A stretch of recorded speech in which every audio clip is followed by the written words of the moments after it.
গৌতম বুদ্ধের মতে সুখ ও দুঃখ কি? একটি গ্রামে একটি কৃষক খুব দুঃখী জীবন কাটাচ্ছিল। কেউ একদিন ওই কৃষককে বলল, তোমার এই দুঃখের সমাধানের জন্য ভগবান বুদ্ধের শরণাপন্ন হও, উনি তোমার সব দুঃখের সমাধান করে দেবে। এই শুনে ওই কৃষক বুদ্ধের শরণাপন্ন হওয়ার জন্য চিন্তা করতে লাগলো। যেমন আমাদের সবার জীবনে অনেক কঠিন পরিস্থিতি আসে, তেমনই ওই কৃষকও অনেক কঠিন পরিস্থিতির সম্মুখীন হচ্ছিল। কৃষকের মনে হলো, বুদ্ধ মনে হয় আমাকে ওই কঠিন পরিস্থিতির ভিতর থেকে বার করে নিয়ে আসবে, কোনো উপায় মনে হয় তাকে বলে দেবে। সে বুদ্ধের কাছে গিয়ে পৌঁছালো। সে বুদ্ধকে বলল, হে বুদ্ধ, আমি এক কৃষক, আমি চাষবাস করতে খুব ভালোবাসি, কিন্তু অধিক বর্ষার জন্য আমার সব ফসল নষ্ট হয়ে যায়।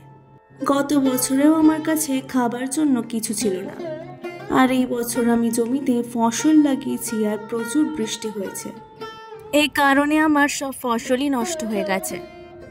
এখনো পর্যন্ত আমার কাছে খাবারের প্রয়োজন মতো কিছু নেই। বুদ্ধ কৃষকের কথাগুলো ধ্যান দিয়ে শুনে যাচ্ছে।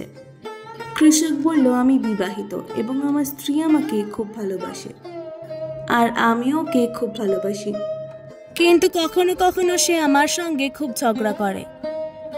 কখনো কখনো ওর জন্য আমার খুব বিরক্তি লাগে। আবার কখনো কখনো মনে হয় আমার স্ত্রী যদি আমার জীবনে না থাকতো তাহলে মনে হয় খুব ভালোই হতো। আমার বাচ্চাও আছে, তারাও খুব ভালো, কিন্তু কখনো কখনো ওরাও আমার কথা শোনে না। আর আমার বাচ্চারা যখন আমার কথা না শোনে তখন মনে হয় এটা আমার বাচ্চাই না।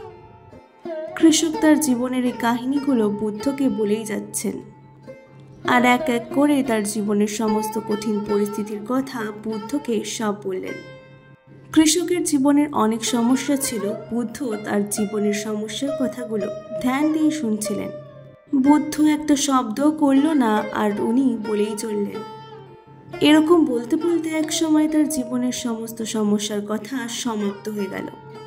কৃষকের নিজের মন হালকা হওয়ার পর কৃষক চুপ হয়ে গেল, আর সে প্রতীক্ষা করতে লাগলো বুদ্ধ মনে হয় তার কিছু প্রতিকার বলবে, কিন্তু বুদ্ধ কিছুই বলল না। কৃষক বলল, আমি আপনার কাছে এসেছি, আপনি কোনো সমস্যার সমাধান করে দেবেন না। বুদ্ধ বলল, আমি তোমার কোনো সাহায্য করতে পারবো না। কৃষক অবাক হয়ে বলল, আপনি এটা কি বলছেন? সবাই বলে যে আপনি সবার দুঃখের সমাধান করে দেন, তাহলে কি আপনি আমার দুঃখের সমাধান করতে পারবেন না? এজন্য যে আমি একজন গরিব কৃষক। বুদ্ধ বলল, সবার জীবনের কঠিন পরিস্থিতি আসে, তোমার জীবনে যে কঠিন পরিস্থিতি চলছে সেটা কোনো নতুন কিছু নয়। এই কঠিন পরিস্থিতি তো সবার জীবনেই আসে আর চলেও যায়। মানব জাতি কখনো সুখী হয়, আবার কখনো দুঃখী হয়। কখনো পর ব্যক্তি তার আপন মনে হয়, আবার কখনো আপন ব্যক্তি তার পর মনে হয়। এটাই জীবন চক্র, এর থেকে কেউ বের হতে পারে না। বাস্তব এটাই যে আমাদের জীবনে কঠিন সমস্যা আছে। আমার, তোমার এবং এখানে উপস্থিত সমস্ত মানুষের জীবনে কঠিন পরিস্থিতি রয়েছে।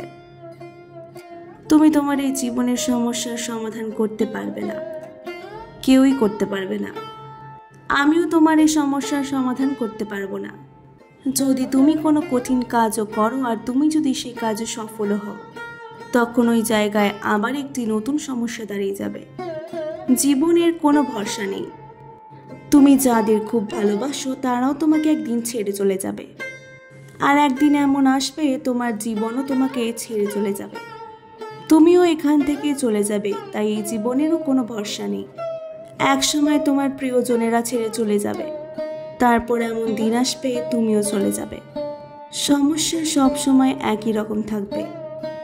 আজ ওই সমস্যা একই রকম আছে, যেমন 100 বছর আগেও ছিল, কিংবা 1000 বছর আগেও যেমন ছিল।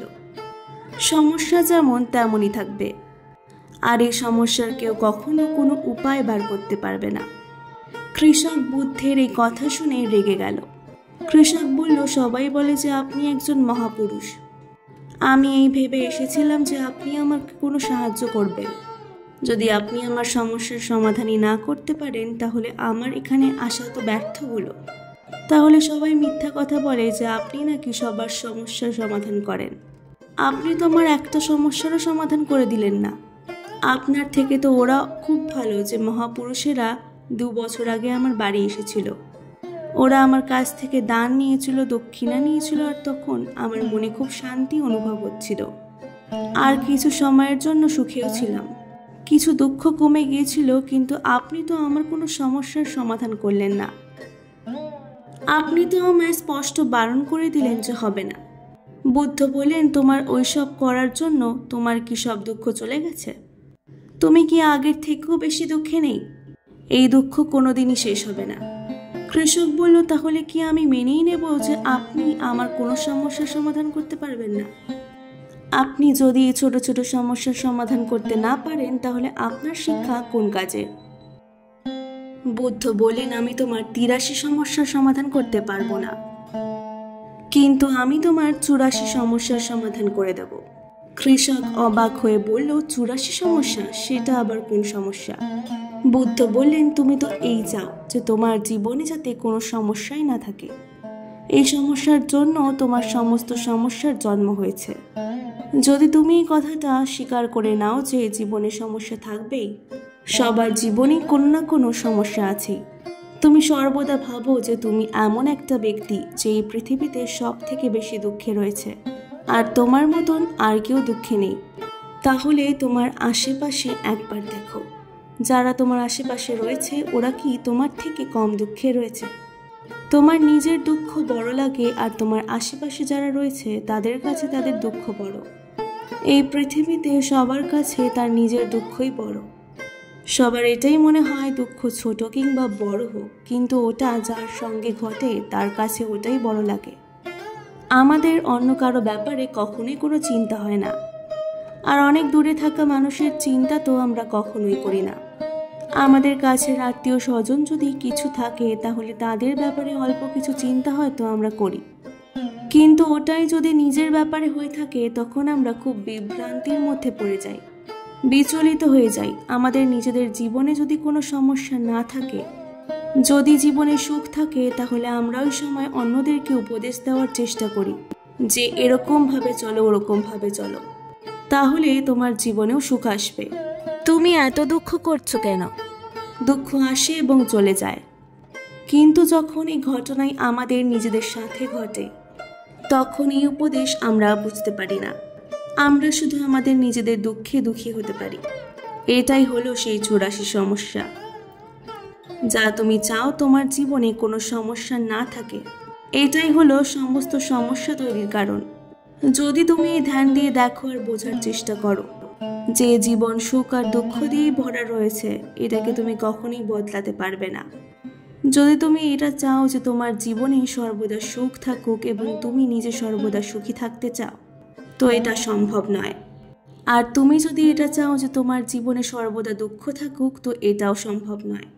আর তুমি যদি এটা চাও যে সুখ আর দুঃখ প্রত্যেকের থাকে, দুটোই স্থগিত নয়, কোনো না কোনো সময় ঠিকই চলে যাবে, তাহলে এটা সম্ভব হতে পারে। সুখ ও দুঃখকে আসার জন্য আমরা কখনোই বাধা দিতে পারি না, কিন্তু সুখ আর দুঃখের জন্য যেন আমাদের জীবনে কোনো প্রভাব না পড়ে এরকম ব্যবস্থা আমরা করতে পারি। তাহলে আমি তোমার 84 সমস্যার সমাধান করে দিতে পারবো, কিন্তু আমার কাছে তোমার 83 সমস্যার সমাধান নেই। যদি তুমি এটা চাও যে তোমার জীবনে কোনো সমস্যাই না থাকে, তাহলে তোমাকে কথাটা বুঝতে হবে যে জীবনে সমস্যা আসবে, কিন্তু আমি যেন এই সমস্যার জন্য বিভ্রান্ত না হই, বিচলিত না হই। এই কথা শুনে কৃষক বুদ্ধের চরণে গিয়ে কেঁদে ফেলল আর বলল, হে বুদ্ধ, এত ছোট্ট একটা কথা আমি আজ পর্যন্ত বুঝতে পারিনি। আপনি এত ছোট্ট একটি কথা আমাকে এত সরল শব্দে বুঝিয়ে দিলেন। এর জন্য আমি আপনার কাছে অনেক অনেক কৃতজ্ঞ রইলাম। এখন থেকে আমি আমার এই জীবনে পূর্ণভাবে বাঁচব, আর কখনোই আমি সুখ এবং দুঃখের মধ্যে পড়ে গিয়ে আমার জীবন আমি নষ্ট করব না। আজকের ভিডিওটি ভালো লাগলে অবশ্যই পুরাণ গল্পকথাকে সাবস্ক্রাইব করে দেবেন। অনেক অনেক ধন্যবাদ।